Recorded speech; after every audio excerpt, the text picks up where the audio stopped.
molts altres ajuntaments en una circumstància que és que l'estat espanyol ens reclama el pagament d'una quantitat de diners que l'Estat va calcular malament, una bestreta que l'Estat va calcular malament l'any 2009. De fet, el que va fer l'Estat l'any 2009 és, per intentar equilibrar els pressupostos públics, calcular els ingressos segons els paràmetres del 2006, anteriors a la crisi. De tal manera que no assumia el dèficit públic que es preveia pel 2009 i diferia aquest dèficit públic cap al 2011 i ens el feia pagar en els ajuntaments i a les comunitats autònomes. Des del nostre punt de vista, aquesta és una situació absolutament injusta.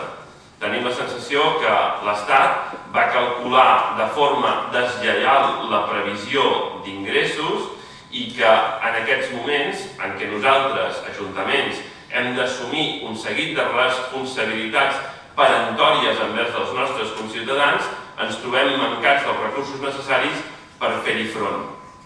En el nostre cas en concret, a l'Ajuntament de Sant Vicenç dels Horts, estem parlant de 473.000 euros.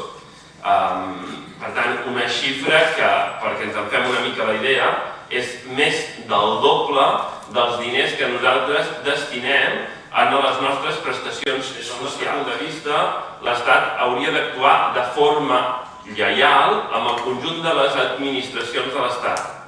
I, per tant, atès que és l'Estat qui es va equivocar en el càlcul, atès que és l'Estat qui va calcular de forma deslleial aquesta previsió d'ingressos, atès que som nosaltres qui assumim el finançament d'aquestes competències socials tan urgents, especialment en aquest moment de crisi, l'Estat no ens hauria de reclamar aquests diners que ell es va equivocar a l'hora de calcular. No són 473.000 euros i segurament és la bestreta més important perquè el càlcul d'ingressos es va fer segons les previsions del 2006 abans de la crisi, per tant amb uns ingressos molt alts que després no es van complir i també en un context en què la crisi començava a apretar molt i per tant les despeses, per exemple despeses de caràcter social, banc d'aliments, etc., doncs a nosaltres se'ns han fet molt altes. Per tant, aquí és el cordial que estarem. El que fa l'Estat és retenir-te una part d'aquests diners i no et dona el conjunt dels ingressos que nosaltres teníem previst.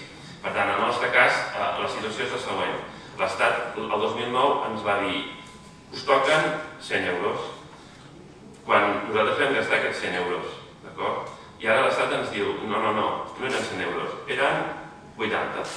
I per tant, aquest any, en lloc de tindre els 100 que tenies previst que tindries, només en tindràs 80. Però com a més, et vam avançar 100 per culpa de l'Estat, a sobre tindrem 20 més. Per tant, en lloc dels 100 que teníem previstos, ens acabem quedant amb 60.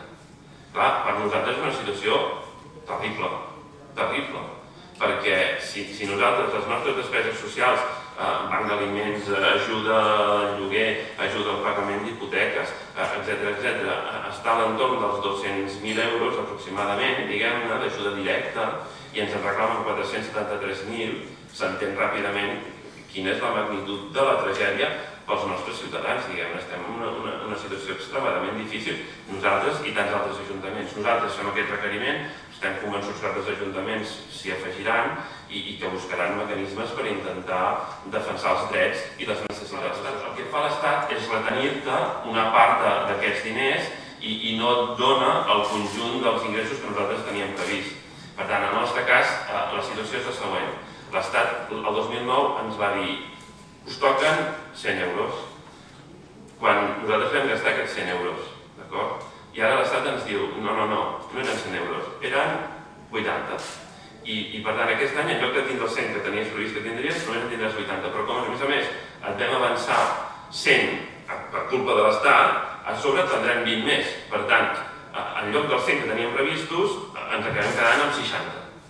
Clar, per nosaltres és una situació terrible, terrible.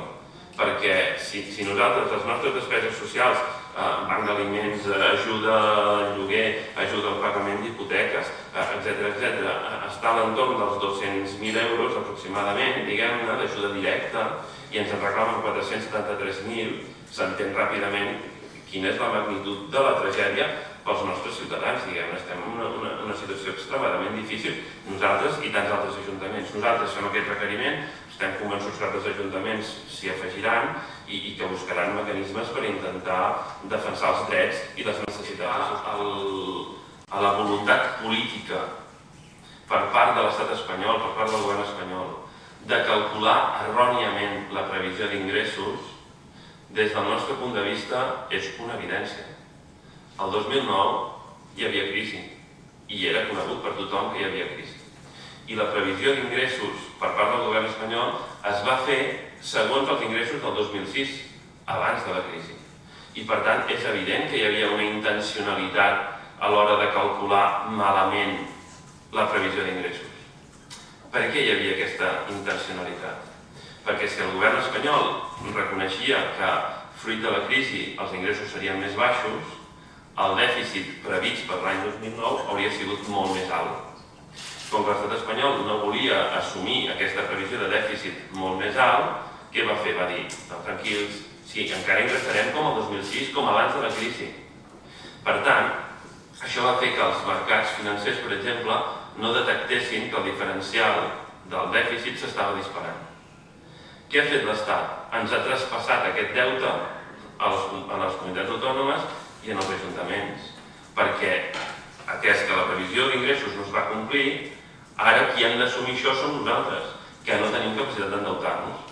Per tant, l'Estat, el govern, el que fa és ens utilitza a nosaltres per reduir el seu deute, però en canvi ens traspassa a nosaltres totes les competències socials.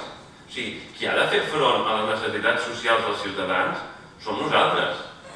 Qui hem de pagar les ajudes al banc d'aliments som nosaltres. Qui hem d'ajudar els nostres conciutadans a no perdre la vivenda perquè no poden fer front a les hipoteques o als lloguers som nosaltres.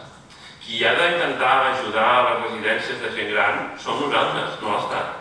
Per tant, des del nostre punt de vista és evident que hi ha una intencionalitat política a l'hora de calcular malament els ingressos, perquè era evident que el 2009 els ingressos no serien com el 2006. Si és que els requeriments són rebutjats per part del govern espanyol, doncs nosaltres estarem encantats de coordinar-nos amb d'altres ajuntaments de la nostra comarca, del conjunt del país i si cal, del conjunt de l'Estat, a l'hora de defensar els interessos.